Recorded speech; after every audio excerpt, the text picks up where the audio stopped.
I recently rewatched Nosferatu and I had some more thoughts. If you haven't already seen my first video on this topic, check it out up here. And also before I get into it, I have a really exciting announcement. My second novel, A Song at Dead Man's Cove, which is gothic horror, is scheduled to release in June 2025, so make sure you're subscribed to my newsletter so that you'll be alerted as soon as it does. You can find my newsletter at dranayuden.com. Without further ado, let's get into my thoughts on Nosferatu the second time I watched it.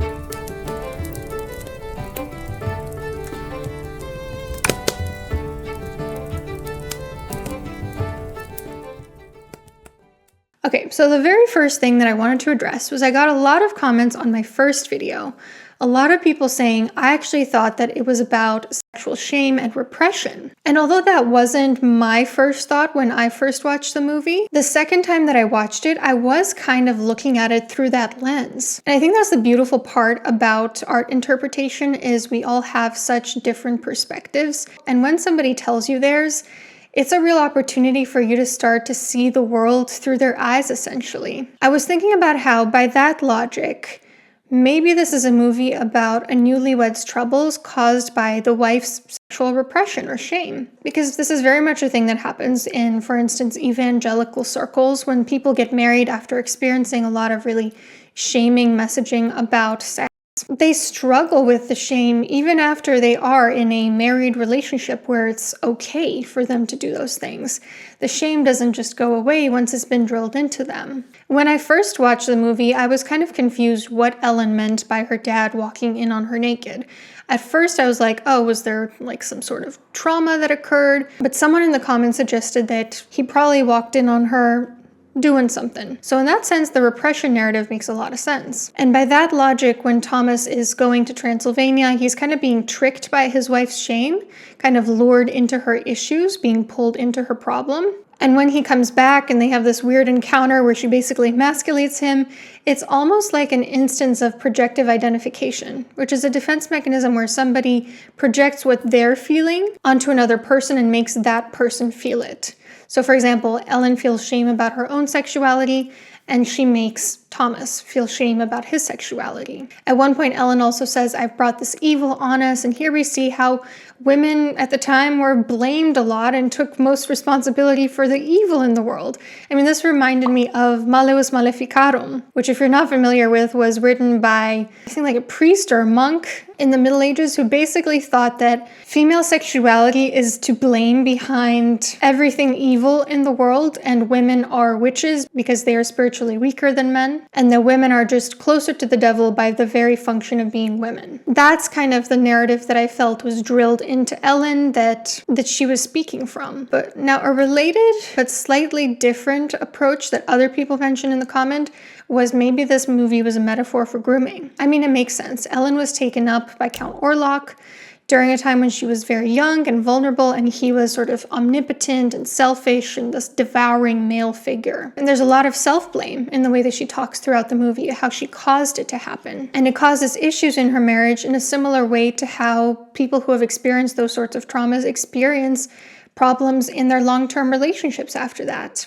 Because Thomas is not a predator, like the man who was her prototype of what a man should be. One thing that I caught the second time around was how Ellen told Thomas to kiss her heart during the love scene, because that was kind of foreshadowing how Count Orlok ended up eating her heart. And it really speaks to how Ellen basically wants to be devoured. And if it's true that this is a metaphor for grooming, that does sometimes happen, where victims will, in order to cope with the reality of what's happened, convince themselves in their mind that that's what they actually want it to happen, and that's actually what they want moving forward as well. It's a form of repetition compulsion, doing something over and over again that was traumatic for you.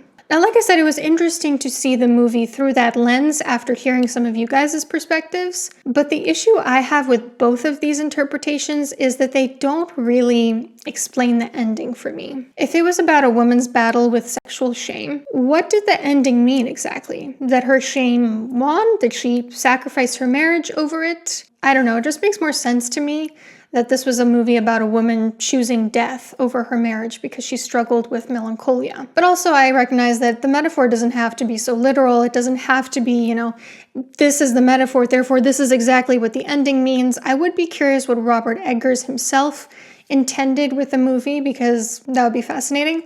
But it's also possible that maybe he didn't have an intention, because that often happens with art. I know I'm speaking for myself. I don't always go into a work of fiction knowing exactly what I want out of it. I don't always know where I'm going with it. It's just kind of my unconscious takes over and brings forth all these themes. Someone else mentioned in my comments that Count Orlok might be Ellen's animus. Now, if you're not familiar, animus is another Jungian concept. It's basically the unconscious masculine side of a woman, whereas the anima is the unconscious feminine side of a man. And that could definitely be the case. I mean, in that sense, he's more than just her shadow.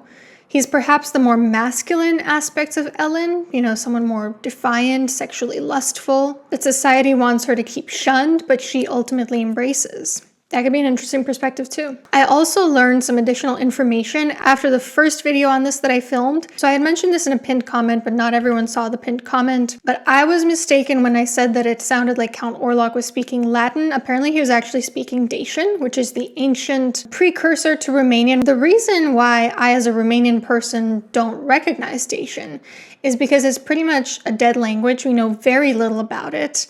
And actually, when I was writing my debut novel, The Curse in Their Veins, I did a little bit of research into some Dacian words because I wanted to include some Dacian in my own novel. And there are just very, very few words that we even know from the language. So I think it's very commendable that Robert Eggers found a way to incorporate it and found a way to bring it to life.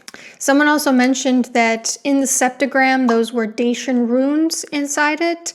Somebody else said that it was Enochian runes. I don't know if these are confirmed. And that is also a Dacian wolf head that you see around the septagram. Dacians used to put wolf heads on spikes during war so that the wind would blow through it and the howling sound would scare their enemies. So the wolf was a very big Dacian symbol. But also it's kind of reminiscent of Vlad the Impaler, Dracula's symbol as well, which has kind of like a Game of Thronesy looking dragon sigil. Also, I had mentioned in the video I wasn't sure why there was a naked woman on a horse. I have since learned that apparently putting a virgin on a horse was supposed to take people to the coffin of the vampire, so that makes sense. Also, someone else pointed out that Professor von Franz is probably named after Marie-Louise von Franz, who was a follower of Carl Jung, which makes so much sense because there are so many Jungian influences in this movie. It's crazy. And someone also pointed out that this movie is heavily about the tension between science and mysticism, which it absolutely is. I think the reason I didn't mention it in my video is that that's like a huge recurring theme in my own novels. And so for me, it was just like,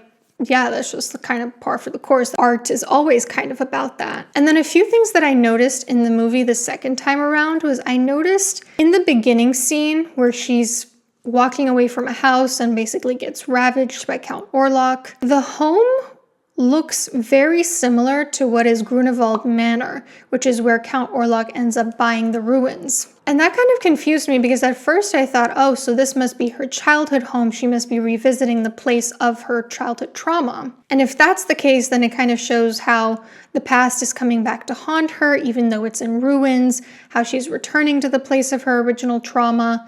Or it could be that she was just having a prophetic dream about what would end up happening between her and Count Orlok. I also noticed the second time around that Thomas's boss had a septagram on his wax seal, which he quickly covered up when Thomas was looking at his papers. And I also paid more attention to the cat the second time around because the cat has been a symbol for the feminine, witchcraft, the goddess Diana, who was the goddess of the feminine and witchcraft and the moon, and also the goddess of fairies. That is interesting because there's one point where Thomas's friend refers to Ellen's fairy ways. Again, going back to this idea that she's a mystical woman. She's a priestess of sorts. And then lastly, something slightly different that I interpreted the second time I watched the movie was the first time when Ellen and von Franz are talking about basically how she has to kill Count Orlok herself.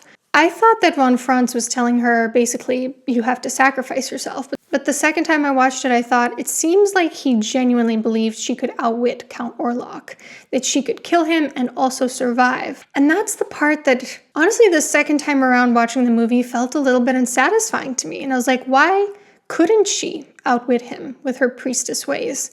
It's not a very satisfying ending, and again, the only thing I keep coming back to is if she chose death, if this is a metaphor for suicide. But yeah, those are my thoughts the second time around. Let me know what you thought about this. I learned so much from hearing all of your takes in the comments on my last video on this, so curious to see what you guys have to say about this one. Take care.